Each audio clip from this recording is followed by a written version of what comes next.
네, 이렇게 국정원에 대한 검찰 수사가 본격화되면서 6월 지방선거를 앞둔 정치권도 민감하게 움직이고 있습니다. 새누리당은 문책보다 엄정한 수사가 먼저라는 입장을 밝혔고 민주당은 남재준 국정원장 해임과 국정원 개혁을 요구했습니다.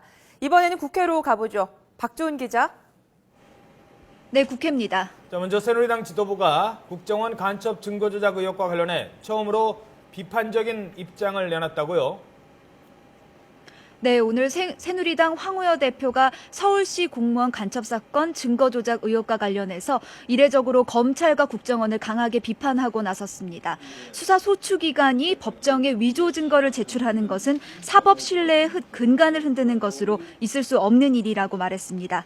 이어 엄정하고 신속하게 수사한 뒤 결과에 따라서 관련자를 문책 처벌해야 한다며 특히 국정원과 검찰의 책임이 없는지도 철저히 밝혀야 한다고 강조했습니다.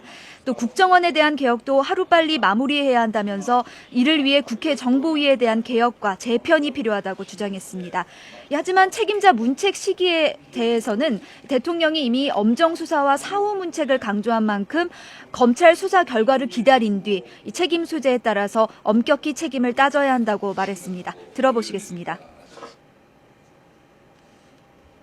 대통령께서도 이에 대한 엄정 수사와 그에 상응하는 사후 조치 문책에 대하여 강조한 바 있는 만큼 혼란을 불러올 수 있는 사전 문책론을 펴기보다는 조속한 검찰 수사를 촉구하며 그 결과를 기다린 후 그 책임 소재에 따라 엄격하게 책임을 논하는 것이 온당하다 하는 것이 현재 당의 입장입니다.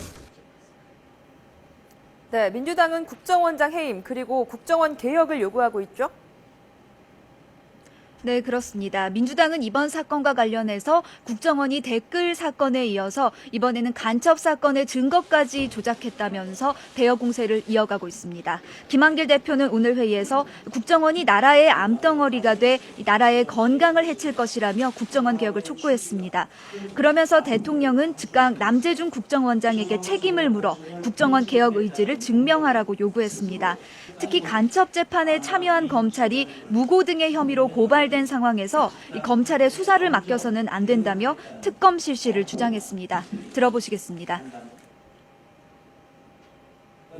남재준 국정원은 지난해 정상회담 회의록을 공개하며 스스로 정쟁의 한복판에 뛰어들더니 지난 1년여 나라를 온통 흔들어대고 있습니다. 지금의 국정원은 반드시 개혁돼야 합니다.